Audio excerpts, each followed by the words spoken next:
So thanks for joining the podcast again, guys. Brought to you by Holker IT. Something slightly different today in respect of the content. We brought in Simon from Valor Insurance Services. Is it Valor? Valor? Yep. Whatever you want, mate. Fair enough.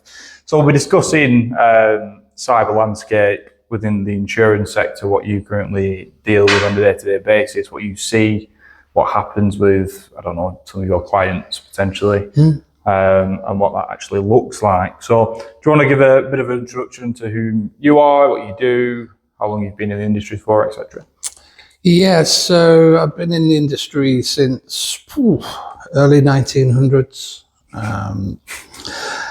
And predominantly my background has been corporate underwriting, multiple lines, but in kind of the last 15 years or so, financial lines, which is where cyber protection sits. And I have my own commercial insurance brokerage based in Burnley called Valor, and provide commercial businesses support on multiple range of products, including cyber. So kind of trying to marry in that experience in the past to providing a local service now as a broker. So, oh, nice. And I guess, would you say the insurance sector has changed over the sort of past 10 years? Yeah, I think with regards, certainly with regards to cyber, it's adapted massively. Cyber response and the cover has changed, so, and has had to adapt as exposure has changed as well. So how people are affected and how insurers and insurance industry as a whole responds to that has changed massively. But at the same time, it works alongside managed service providers and the tech industry to make sure that the response is there for the client. So I think it's ever changing for yourselves as it is for insurance, really. I can imagine so, because I think I heard a statistic, can't speak, not so long back, in which someone claimed that you're more likely to claim on a cyber policy insurance rather than your buildings, for example, for a fire or, flood. Would you say that's a fair representation?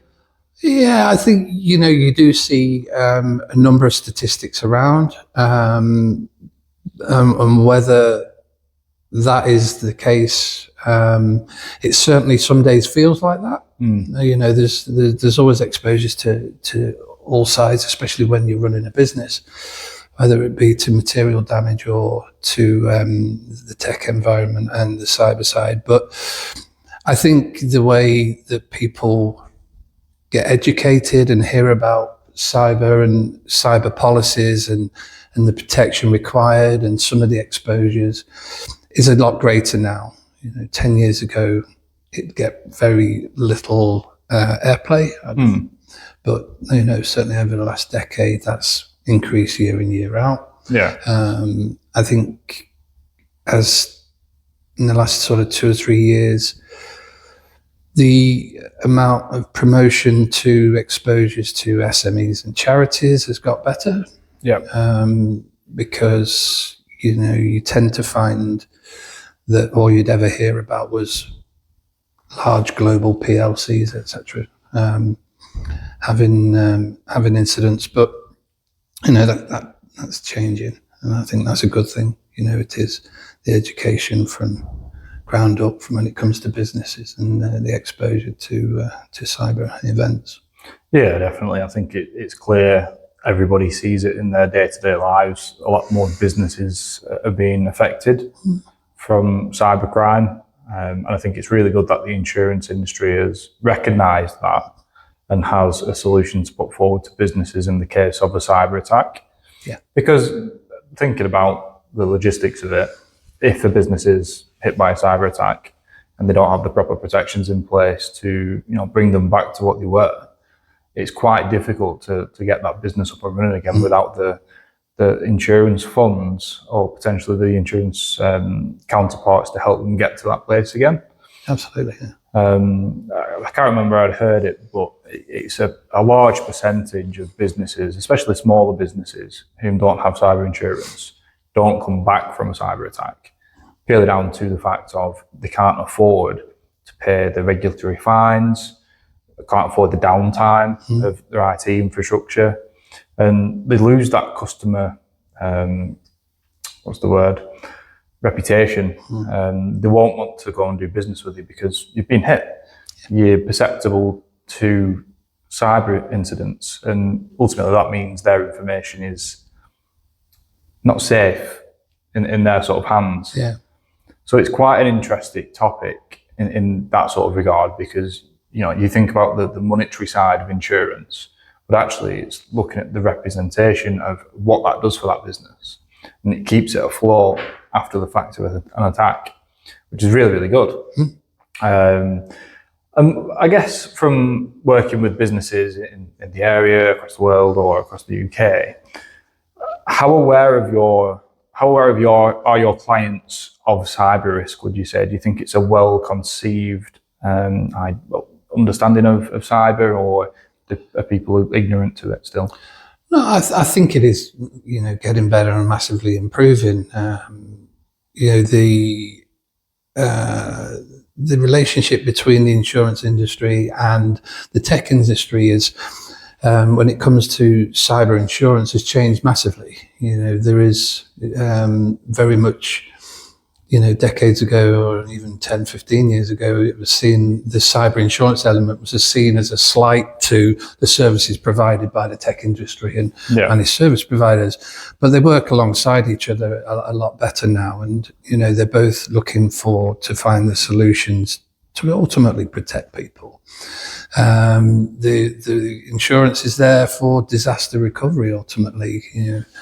A client of mine had a response within 8 minutes the other day, and it was the difference between that client not getting back on to where they wanted to be as a business, and that was, by any stretch of the imagination, that's impressive. But it's working in tandem with the industry and the insurance industry and brokers to be able to have that kind of response, because I think there's still education out there for all of us with regards to these things, but I think it's getting better.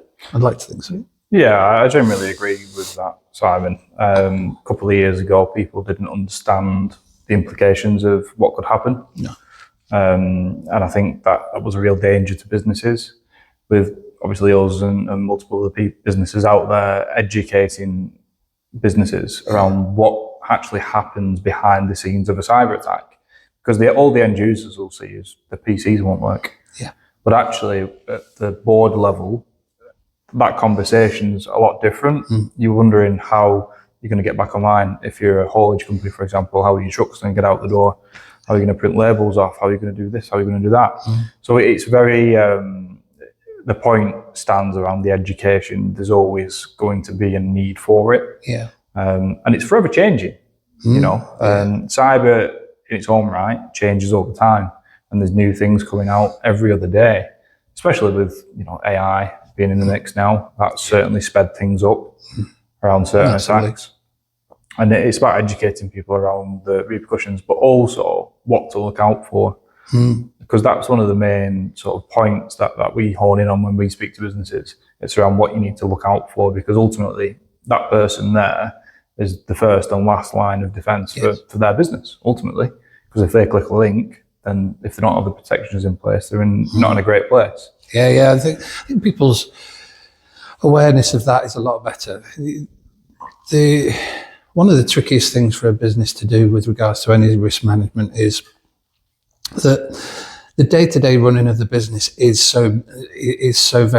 can be so very fast-paced and busy for everybody involved, that risk management, which is a lot of risk management is 90% common sense. When you're so busy, that kind of takes over anything else you want to do. So having that luxury of being able to step back and look at risk management and help people have it as part of just their day-to-day routine, whether it be regards clicking on links or responding to invoice requests from people you don't recognize. There's a multitude of ways that nowadays that people can attack businesses, from very simple to very sophisticated. Ultimately, the insurance is there as disaster recovery to cover the costs to get that business back to where it was before, as quickly as possible. Yeah. The costs can escalate quite quickly. The more professionals you get involved, the more people you need to get on board. Whether, if you have a forensic accountant involved to try and trace some money, that it goes quick. Yeah. So for an SME, that can have a massive effect on their P&L and their future, solidity as business. So the quicker we can get people responded and the insurance to kick in to help them, then the better. The take-up rate on cyber insurance is still relatively low in comparison to, you mentioned about house insurance and car insurance. I think historically we're all brought up with those kind of purchasing mentality of, I've got to get my car insurance, I've got to get my house insurance, et cetera, et cetera. I think, more and more people are now saying, you need to get some kind of cyber protection in place. I think our industry possibly makes it sound more expensive than it is. Yeah. We're doing some work with Aviva, and they have a specific package for businesses up to $1 million turnover with up to 10 people working within the business. It's very tailored for that smaller end of the business and to support them to be able to afford to have some cover in place. And then obviously as businesses scale up, they can scale their covers up. But it's getting there slowly, I think. Yeah, definitely. And how do you when you work with businesses which don't necessarily have the relevant protections in place, how do you handle that conversation? Well, you kind of, when you do reviews, you get to understand the business as a whole, because once you understand the business, the more you understand about that business, you understand about the risks, that the day-to-day risks for that business, whether it be cyber or more material-led or more liability-led. So you kind of, within that review, you start to ask questions around, you get to the point of asking questions about their reliance and their own internal reliance on technology, how they use it, what they use it for, how the part it plays within the day-to-day running of the business. Some businesses, it's very light touch tech-wise, so their exposure is very light touch. Yeah. And then, there are other businesses that within manufacturing, for instance, an incident would bring the business to a standstill very quickly. So it's understanding what they do on a day-to-day basis. Do they have an internal tech division? Do they work with outsourced managed service providers? And then kind of how do they train their teams internally, and what kind of support they get. I think the good thing about businesses across Lancashire is that there is a lot of good resource, whether it be managed service providers, training divisions, Northwest Cyber Resilience. There's a lot of help out there that businesses can get of all sizes. Yep. And I think, the insurance industry is creating better support documentation and collateral and videos that can be provided for clients that purchase cyber to help them, in that day-to-day management as well. Yeah. No, I think, you raise a good point there, and I think it goes back to what the insurers are actually looking at when obviously negotiating, not necessarily negotiations, but when they're having those conversations around risk. So in terms of that, what do insurers typically look at when they're sort of looking at a business from a cyber perspective? Well, they'll tend to ask the same kind of question set around the internal management of the day-to-day systems. They'll ask about any cyber essential training, because obviously that enhances the internal safety regards there. They'll ask about backups and how often and where. Depending on what sector you're in and how much data you collect and how much clients' data you collect or private data will then depend on what limits you'd need, what protection. There's different layers to the covers that you can bespoke for clients. So, it is very much tailored now, whereas it kind of used to be trying to put as much into one bucket. But because traditionally insurance policies, they were very much policy and process driven, weren't they? Whereas now, especially in the cyber landscape, it's very technically led, and it's almost bespoke to every single business, because no business will be the same. Yeah, you might have some similarities in some cases, but I guess it's about understanding their risk exposure. Yeah, and most insurers look to make sure that a business will have the fundamental basics to provide good risk management and security on an ongoing basis, whether it be password-led or the backing up of the data that's held. So there are some very much basics that, to be fair, most businesses that you come across nowadays have that. Whether it be provided by whatever package they buy on Microsoft or that kind of thing, but they then start to get more and more education as they go along, as they scale up, and that's the important thing.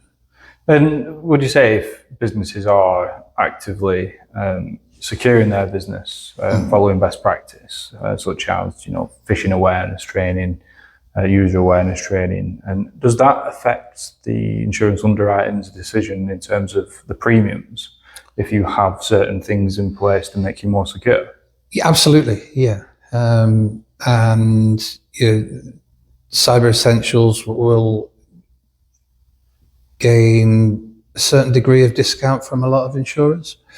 There will be some backing up processes that fundamentally an insurer would look at and say that is a standard requirement for any kind of business. But the better run a business is and how it educates its people, certainly it's taken into account when it comes to pricing. I'd still say that the people I come across, when you ask them how much they think cyber insurance is in comparison to the reality of when we do quotations, is quite a bit different. I can imagine. And it can be the same for people in the industry. If you work in a different part of the industry, you just automatically believe that cyber is really expensive. But insurers ask a lot less questions than they possibly have done with trying to cater for SMEs. So they put in place question sets around the fundamental basics they'll need. So as long as you can adhere to that, those questions, then the price is X. Right, okay. But there's still businesses that have been affected that buy insurance after an incident. There's still they're still to be catered for. They're just different, and it's very much a case of what have you learned since and what protection you put in place since it's happened. And an insurer would then work with that client on, we'd need you to do X, Y, and Z training on a regular basis, or we'd need you to do ABC behind the scenes to make sure it doesn't happen again. I think that's what people are looking to work with and have that flexibility, because not every client that goes to an insurer for a quote has been lucky enough not to have an incident. A lot of them its frequency is so much greater now that Yeah. I think sometimes people think, oh, I've been hit, I'll never be able to get protection again. But that isn't the truth. I've seen a lot of risks that have had previous incidents. Insurers are there to be worked with. Yeah. Yeah, definitely. And I think it just goes to show, we've seen it quite often. I'm sure you have. As soon as business has been hit, that they do start to generally invest in better protections after the fact, purely down to they understand the repercussions at that point because they're living that sort of scenario. It's not just a hypothetical. And we very much try and make businesses understand it's not if, it's when sort of mindset. Yeah. Because cyber attackers are very much like water. They always aim for the weakest point, and they will get through at some point or another if they don't have the relevant protections in place. Going back to sort of the insurance side of it, how often would you say an insurance company would reevaluate somebody's sort of cyber securities, should we say, when the policy is live? Do they ever go back and look and see if there's anything better they can be doing, or is it as when the policy's set, it just kind of flows on? Once the cover is in place, then the protection starts straight away. I think, there is certain times that people evaluate and review insurance. It tends to be once a year. Yeah.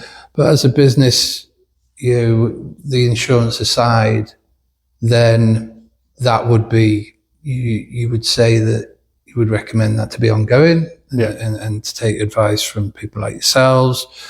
And then the evaluation normally becomes renewal time. The insurance industry evaluates risk on an hourly, daily basis. But because contracts of insurance predominantly are 12 months, then it tends to be that kind of new business renewal stage of reviewing the risk. That said, risk management is a daily process for businesses. So that would be ongoing as an internal thing. Yeah. No, it makes sense. And what would you say from working with all of the businesses you work with, what is the most common sort of cyber incident which leads to a claim now, would you say? Well, it's changed certainly recently.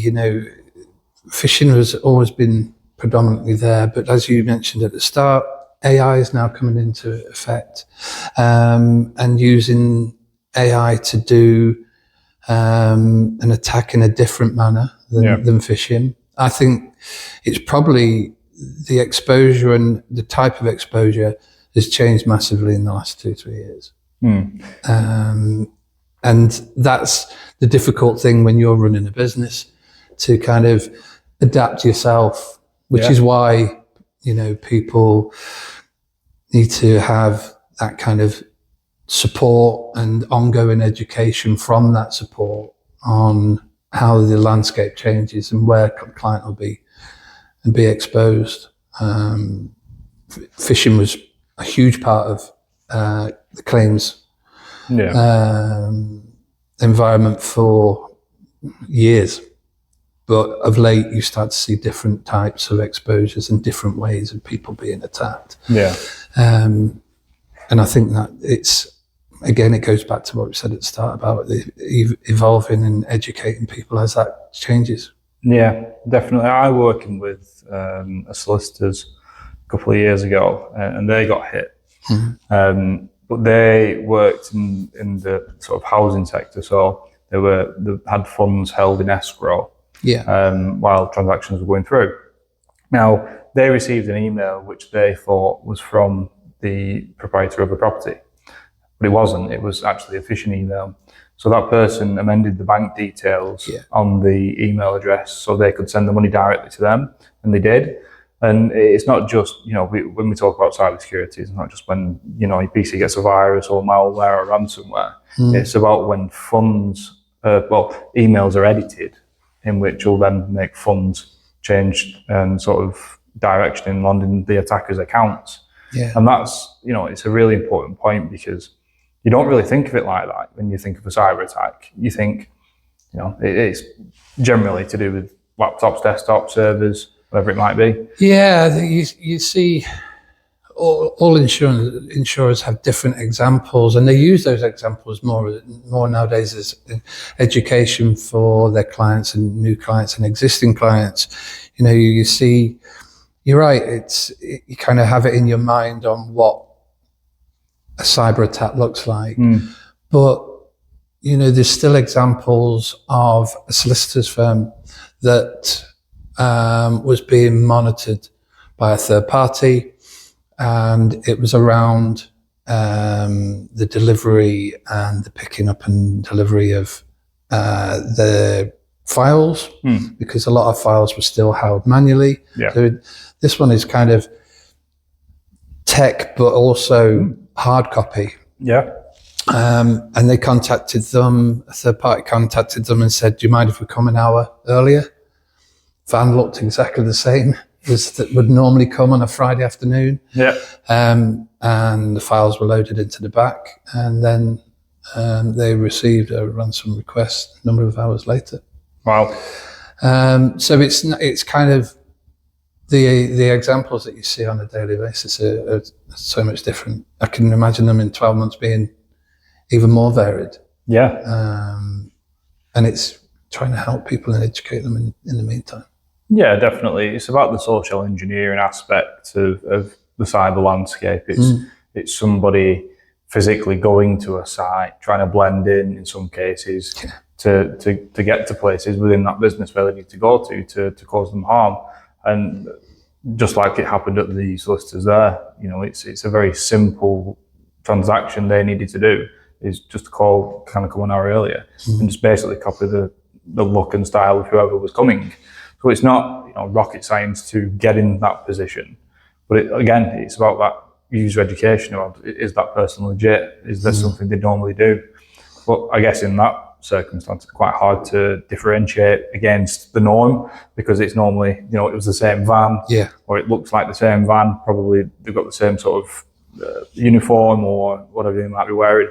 So I guess in that scenario, it's very difficult to... Doesn't look like any different from any other Friday they have. I think, one of the things that has become highlighted of late is the knock-on effect to supply chain. And, ultimately at the end of that will be reputation. But in the meantime, there is a supply chain within a lot of businesses that comes to a stop because of the root cause being here within your business.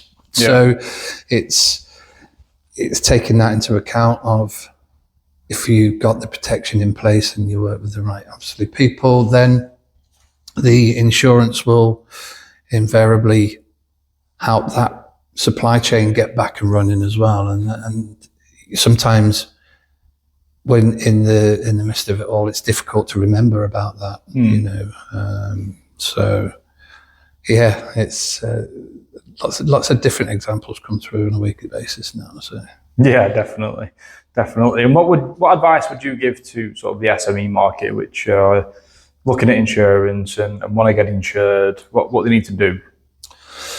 Well, I think definitely take advice from the IT sector, and regardless of your size, some people can get that on their own desktops, but ultimately there's plenty of ways to get education and advice. And you might be part of a network or part of, the chambers or something like that has access to education in that way.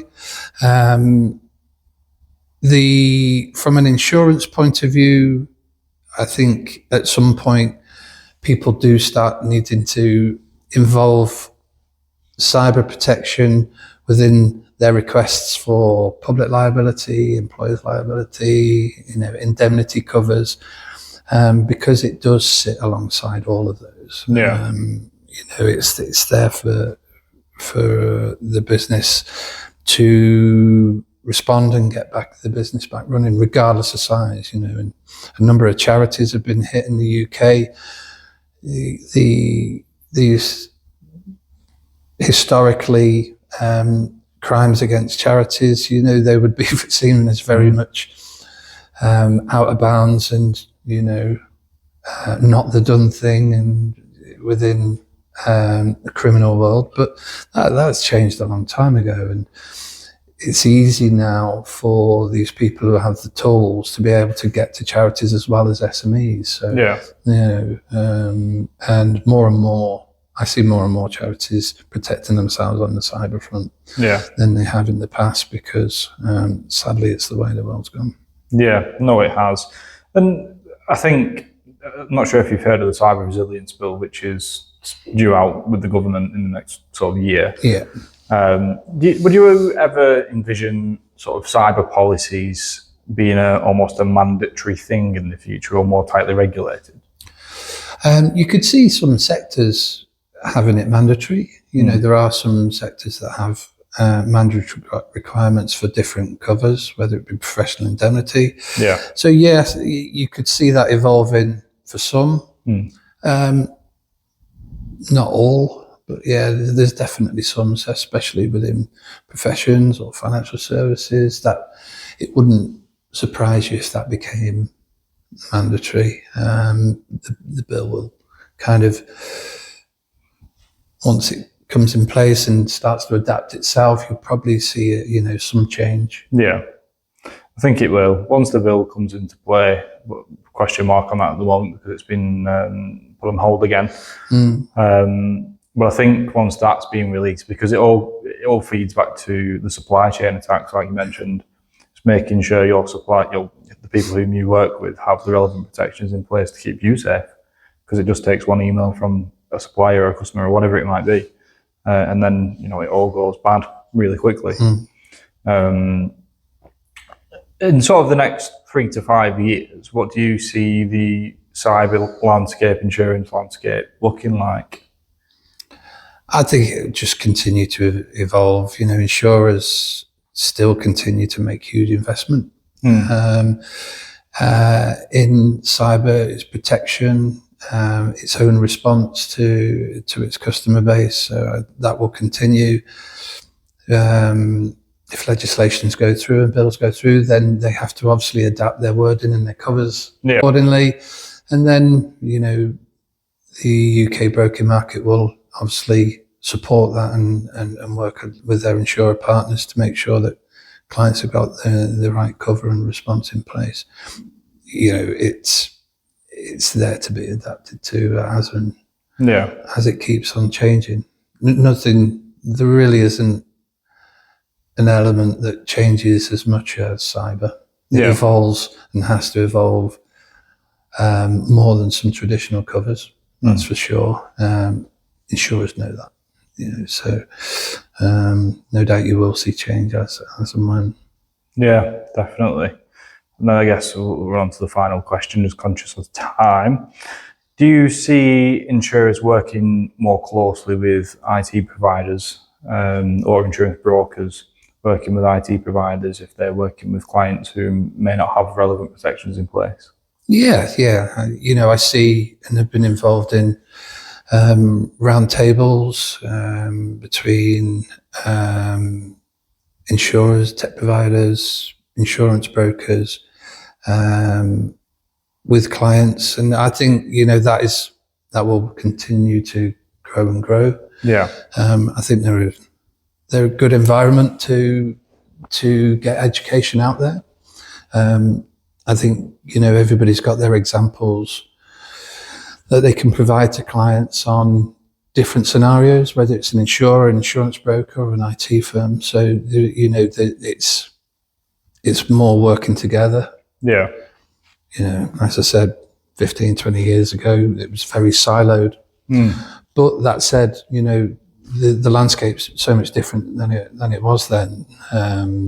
Exposure to client risk management requirements, integrations with tech firms and the insurance industry. So continue to develop. I like the roundtable environment and the presentations, bringing relevance to light. There's no real point talking to an SME business about a global bank or a global online retailer that's been hit for 300, 500 million. To that client, it just has no relevance. It has to, and the education that you see more now with the industry and yourselves and brokers is around relevance and how an incident can affect that client and not a global player. So that's good.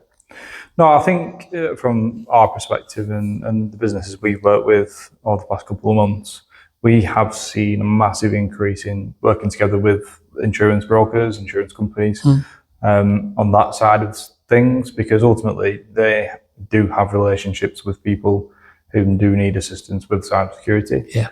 Because it's not a one stop fits all sort of thing. It's a very, in some cases, complex argument to discuss, because every business is different and they have different perceptions of what cybersecurity is and what they need to invest to keep them secure.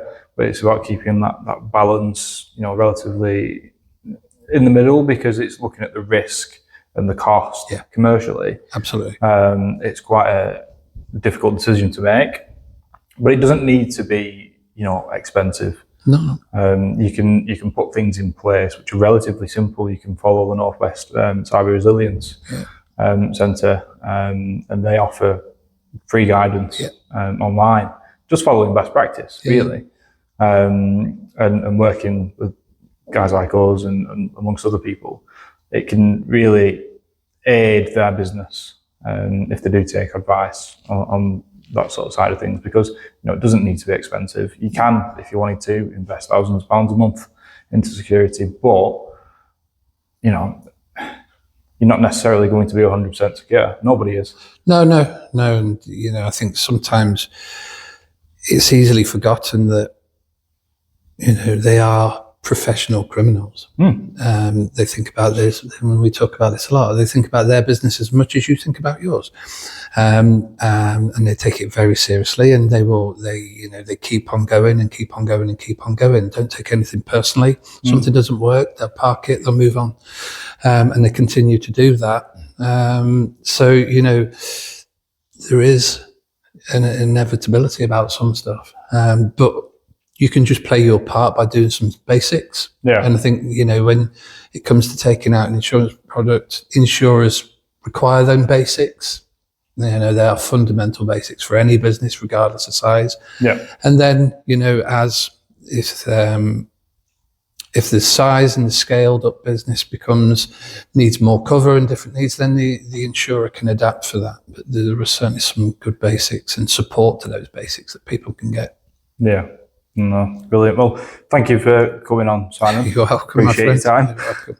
My first podcast, everybody. Oh, you did well. You did well. As we say, guys, if you like to see content like this moving forwards, do let us know. Like, subscribe, share. We're on Spotify now, if you believe it or not. Yeah, we've gone up in the world. So if you're ever in the car, need something to listen to, you know where we are. So cheers, guys. Thanks for watching. See you next time.